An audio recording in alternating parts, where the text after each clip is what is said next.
Hello and welcome back. This video is going to focus on some important information about the Supreme Court as well as their main responsibilities when it comes to deciding cases. So first thing, some facts, things you need to know. There are 9 members of the Supreme Court. That includes 8 associate justices and 1 Supreme Court justice, or 1 Supreme Court Chief Justice, sorry. So the Supreme Court Chief Justice as of right now in 2020 is John Roberts. John Roberts was appointed by George W. Bush in 2005, I want to say. Anyway, it's been a while that he's been on the court.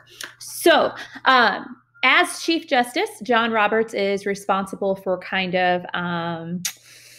he's leading the court, for lack of a better description, and we'll get to more about him in just a few minutes. But there are 9 justices. That number is set by Congress and it can be changed. So just like the number of representatives is determined by Congress, the number of Supreme Court justices is also determined by Congress, and they can change that if they want to.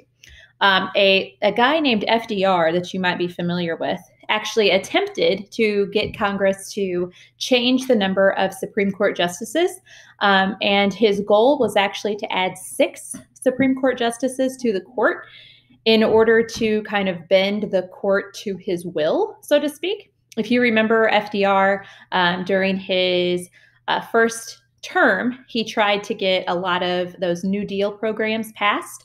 Some people thought that that was an overreach of government power, that he was doing a little bit too much.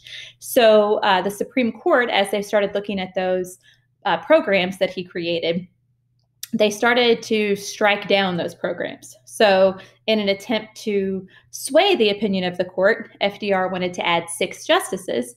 And if you remember talking about the checks and balances within the federal government, if there's ever a vacancy in the position in the Supreme Court, then the president gets to appoint someone to take that spot. So FDR was basically going to set himself up to be able to appoint 6 new justices. Salary, because that's what everybody wants to know about. The salary of a Supreme Court justice, just an associate justice, is $213,900. And the salary for the Chief Justice of the Supreme Court is $223,500 a year. And just like how pay for members of Congress and pay for the president and vice president can increase, that number can increase as well. Removal. Yes, you can remove a Supreme Court justice through the same process that you would remove a president or a member of Congress. They have to be impeached, and then they can be removed from that. There was only 1 Supreme Court justice in history that has ever been impeached, and that person was never removed from office. I'm going to have you do a little bit of research on him.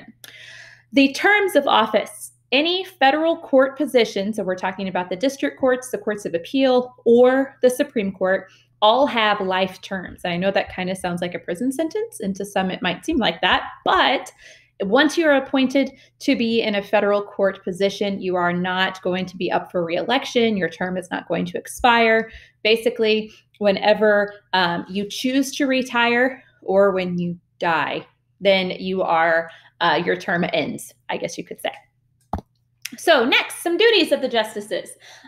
It's interesting when you look at Article 3 of the Constitution, because in comparison to like Article 1, Article 3, which establishes the judicial branch, is super short, okay? So the duties of the justices aren't really defined by the Constitution. It's just something that's kind of been implied, and we've figured it out as we've gone on as a country. So their main responsibility, of course, is to rule on cases. And those cases are brought to them in a few different situations, and we'll talk about that in our next video.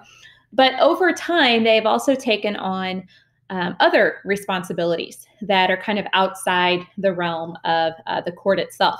So the Warren Commission was actually established to investigate the death of the assassination of President John F. Kennedy.